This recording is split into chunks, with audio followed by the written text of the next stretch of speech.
Dzień dobry, nazywam się Bartłomiej Woźniak, jestem adwokatem w kancelarii Gesell. Zapraszam do obejrzenia serii filmów poświęconych transakcjom fuzji i przejęć, czyli M&A, jednej z najbardziej dynamicznych i złożonych dziedzin prawa i biznesu. Niezależnie od tego, czy jesteś doradcą, przedsiębiorcą czy inwestorem, znajomość kluczowych etapów i ryzyk związanych z M&A to dziś niezbędna kompetencja. Zaczynamy od podstaw, ale szybko przechodzimy do realnych wyzwań i sprawdzonych rozwiązań. Gotowi?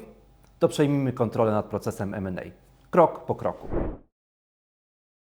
Dziś zajmiemy się tematem, który często pojawia się na początku rozmów o potencjalnej transakcji, czyli jakie są podstawowe modele transakcji M&A.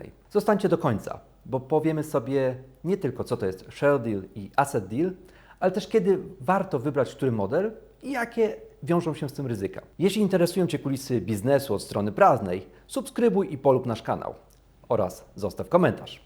A teraz zaczynamy. Co kupujemy albo sprzedajemy? Zacznijmy od podstawowego pytania. Co jest przedmiotem transakcji M&A? W praktyce odpowiedź jest prosta. Kupujemy lub sprzedajemy działający biznes. No ale tu pojawia się twist. Prawo pozwala to zrobić na różne sposoby. Dwa główne modele to share deal, czyli zakup udziałów lub akcji spółki, która jest właścicielem przedsiębiorstwa. W rezultacie nabycie biznesu i uzyskanie na niego wpływu dokonuje się w sposób pośredni. Kupujący staje się wspólnikiem spółki i z tej pozycji uzyskuje możliwość wpływania na sposób funkcjonowania targetu.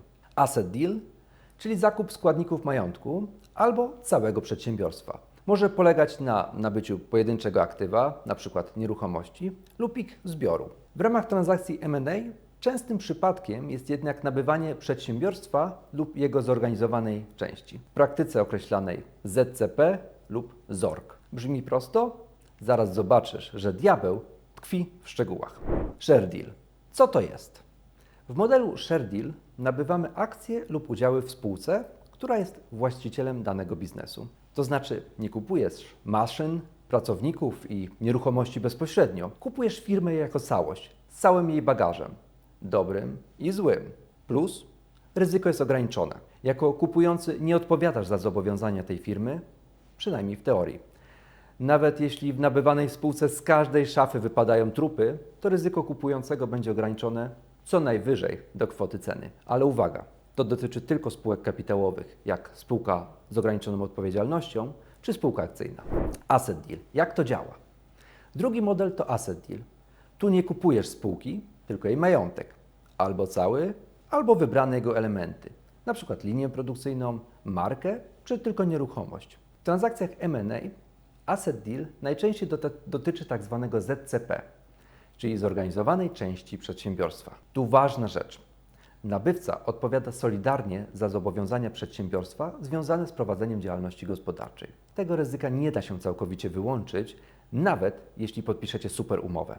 Kiedy asset deal ma sens? Skoro wiąże się z większym ryzykiem, po co go wybierać? Po pierwsze, masz większą elastyczność.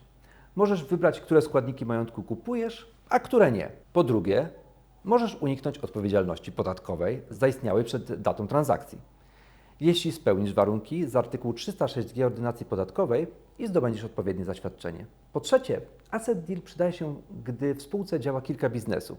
Na przykład firma produkuje nici i guziki.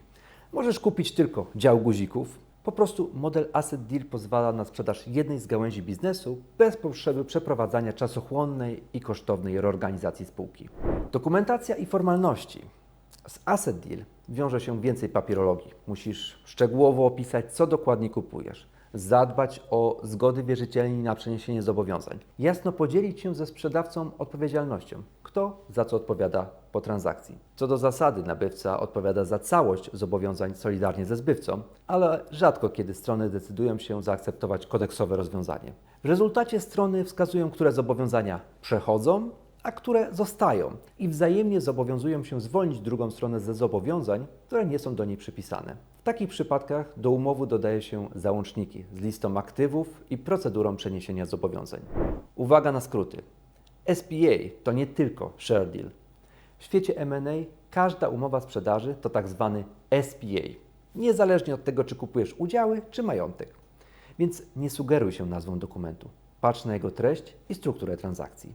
I to by było na tyle w dzisiejszym odcinku. Mam nadzieję, że temat transakcji M&A, Share Deal versus Asset Deal stał się dla Ciebie dużo jaśniejszy. Daj znać w komentarzach, o jakich aspektach prawa w biznesie chcesz usłyszeć w kolejnych materiałach. A jeśli planujesz transakcję i potrzebujesz wsparcia prawnego, odezwij się.